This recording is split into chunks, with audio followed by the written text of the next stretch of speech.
Assalamualaikum warahmatullahi wabarakatuh. Selamat pagi semuanya. Apakah anak-anak ibu sehat? Apakah semuanya udah selesai makan? Alhamdulillah. Kalau sudah selesai makan, tentu anak-anak ibu semuanya pasti semangat dong untuk belajar. Oke. Baiklah, sebelum kita masuk ke pembelajaran kita pada pagi hari ini, sekarang Ibu mau mengecek tempat duduk Ananda semua dan apakah ada sampah di sekitar Ananda. Silakan diambil terlebih dahulu. Baiklah, terima kasih untuk Ananda semua yang telah berpartisipasi untuk merapikan tempat duduknya dan membersihkan sampah di sekitarnya. Kenapa kita harus membersihkan sampah di sekitar kita dan harus merapikan tempat duduk? Karena agar pembelajaran kita pada pagi hari ini dapat berjalan dengan lancar tanpa kendala apapun. Dengan salah satu caranya yaitu merapikan tempat duduk agar kita nyaman dalam proses belajar mengajar. Anak-anak semua, sebelum kita masuk pembelajaran kita, alangkah baiknya kita berdoa terlebih dahulu.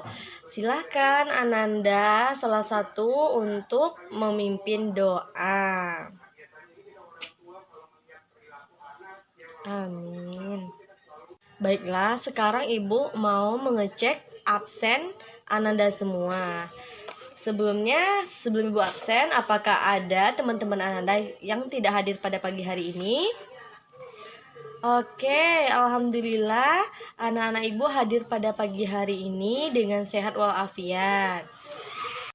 Nah, sama-sama kita lihat di gambar, sudah sangat terlihat sekali di gambar ini ada beberapa masyarakat yang sedang membersihkan tanaman dan menanam kembali. Nah, sekarang Ibu mau bertanya kepada Ananda semua. Melihat gambar di sini, fakta-fakta apa saja yang ditunjukkan pada gambar tersebut? Silahkan Ananda berpikir terlebih dahulu. Ibu kasih waktu sekitar 5 menit. Silahkan Ananda untuk menjawab pertanyaan dari Ibu tadi. Jawaban Ananda sudah sangat bagus sekali. Dan sekarang Ibu akan menjawab lebih jelas lagi tentang pertanyaan fakta-fakta apa saja yang ditunjukkan pada gambar-gambar tersebut. Nah, sekarang mari kita perhatikan kembali di buku yang telah tersedia.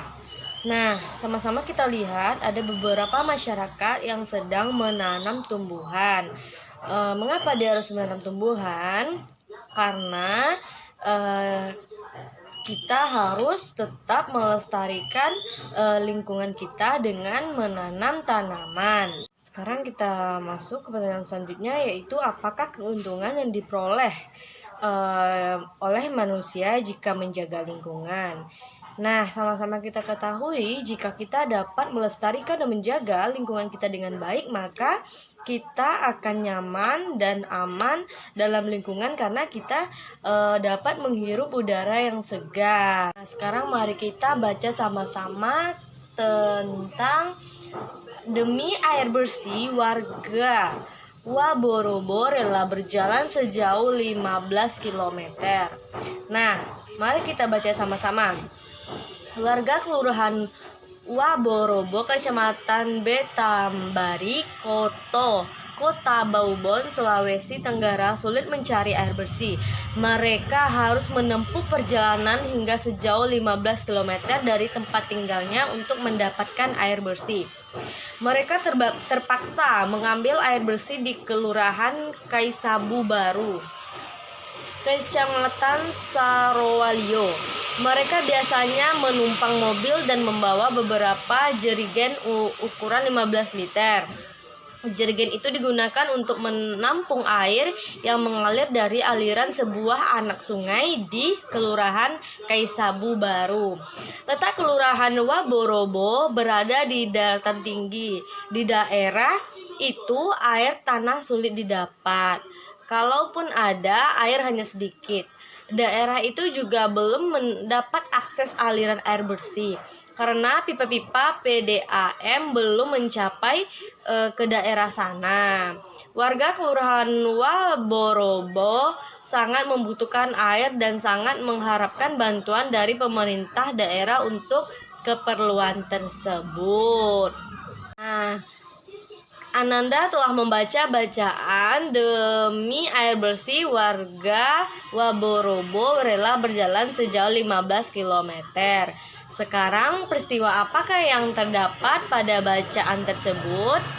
Ananda cari lalu lengkapi gambar peta pikiran di bawah ini. Silahkan Ananda cek bukunya masing-masing. Sekarang mari kita jawab sama-sama pertanyaan di bawah ini. Apakah fungsi air bagi manusia? Sama-sama kita bisa ketahui bahwa air sangatlah penting bagi kehidupan manusia. Salah satunya yaitu untuk minum, masak, mandi, cuci, dan pekerjaan lainnya.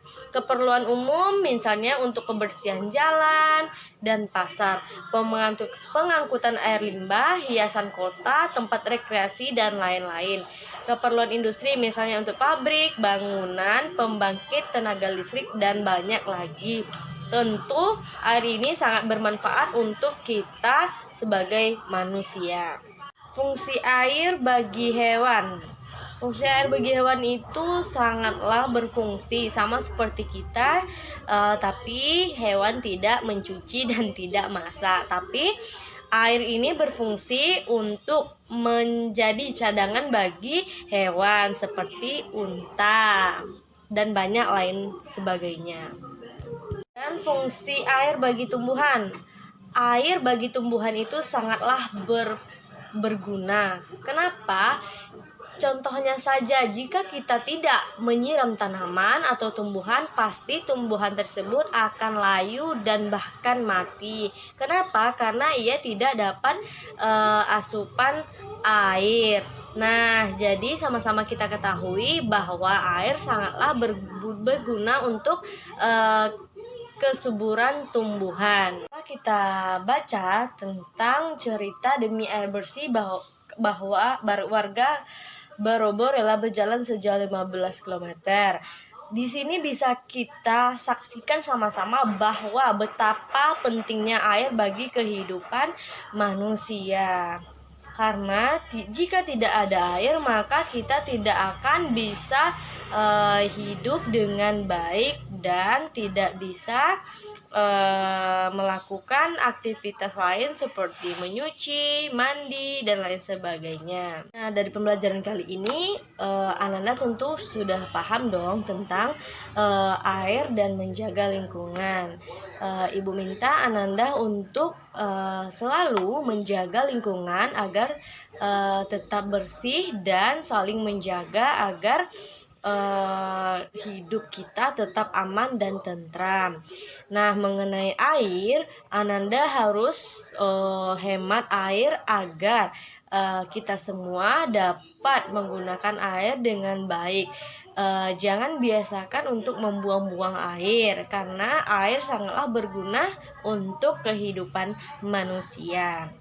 Baiklah, cukup sekian pertemuan kita pada pagi hari ini. Jika ada kata-kata ibu yang salah, ibu mohon maaf. Wabillahi taufiq wa hidayah. Wassalamualaikum warahmatullahi wabarakatuh.